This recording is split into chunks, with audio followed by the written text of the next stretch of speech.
السلام عليكم ورحمة الله. إن شاء الله النهاردة هصور لكم حديقة من حدائق أبو ظبي، وهي حديقة التراث. الحديقة مكانها موجود على الكورنيش. لو كتبت على جوجل مابس حديقة التراث هتطلع لك بسهولة. طبعا بداية الحديقة باركنج كبير. ادي بداية الحديقة.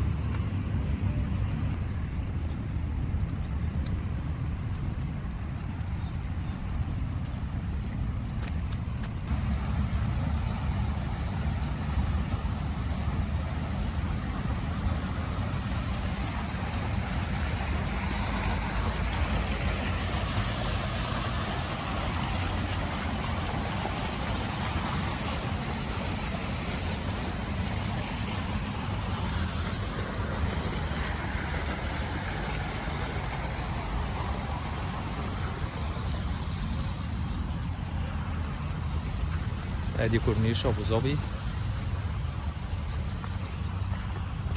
وكده مينا زايد.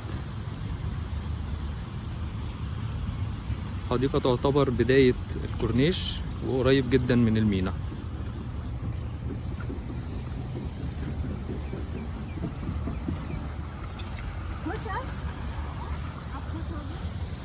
حديقة طبعا مناسبة جدا للعائلات، فيها أماكن للكيدز.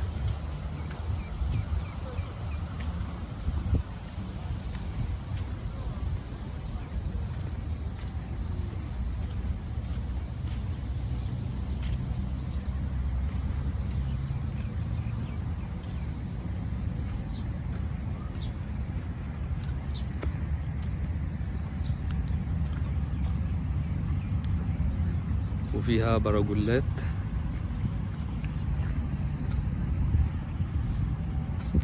طبعا انا بصور في يوم من ايام الاسبوع، مش ويك اند، عشان الحديقه الى حد ما فاضيه عشان اعرف اصور براحتي.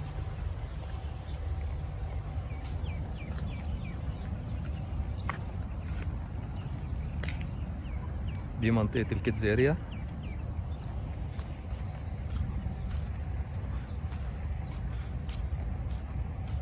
وفيها اماكن كتير للشوي طبعا.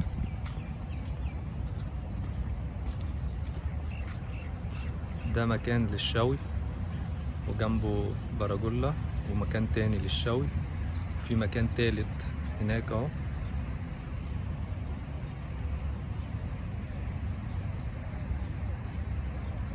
ودي لعبة من لعب الكيدز.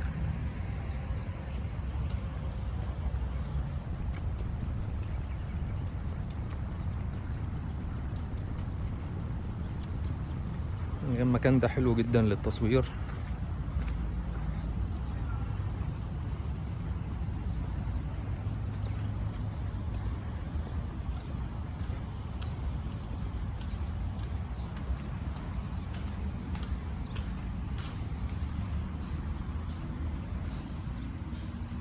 طبعا الحديقة فيها كل الخدمات.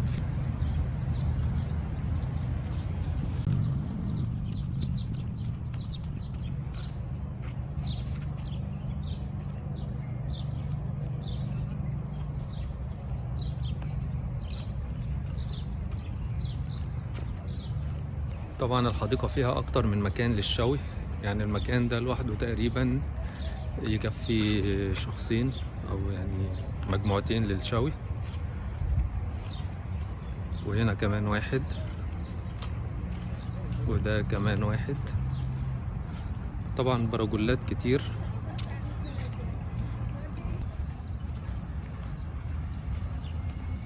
أماكن تانية للشوي، مكان تاني للشوي برضو.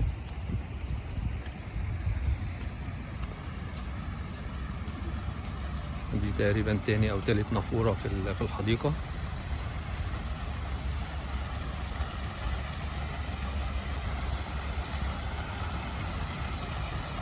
وفي كافيه كمان صغير اهو، غير الكافيه اللي في أول الحديقة.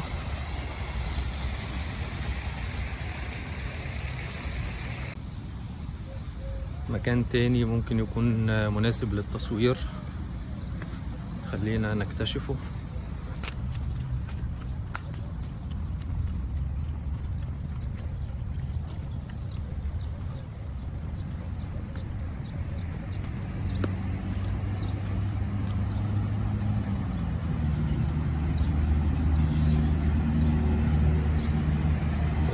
كراسي، وده مكان زي طاحونة أو حاجة يعني، مقفول طبعا.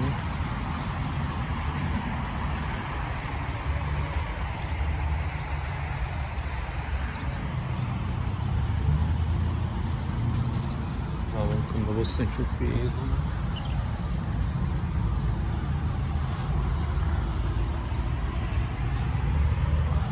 مفيش أي حاجة يعني.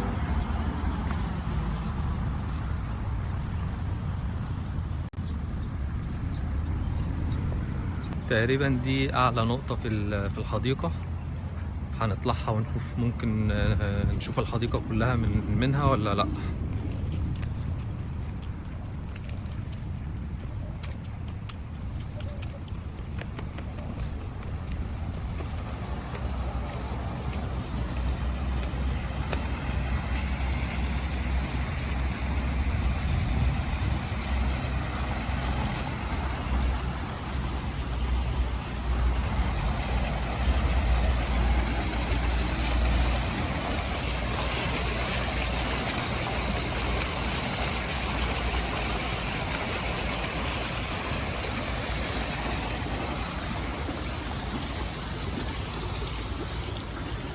طبعا مش هنشوف أي حاجة من الشجر.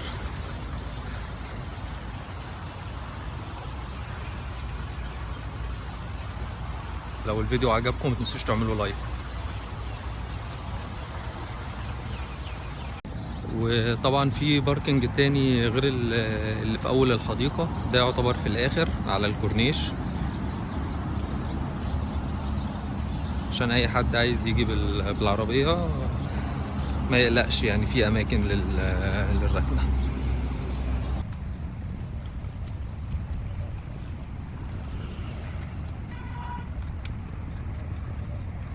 يعني احنا تقريبا كده وصلنا لنهاية الحديقة. حديقة كبيرة وفيها أنشطة كتير، يعني فيها أماكن للأطفال وفيها أماكن للشوي، أماكن للجلوس،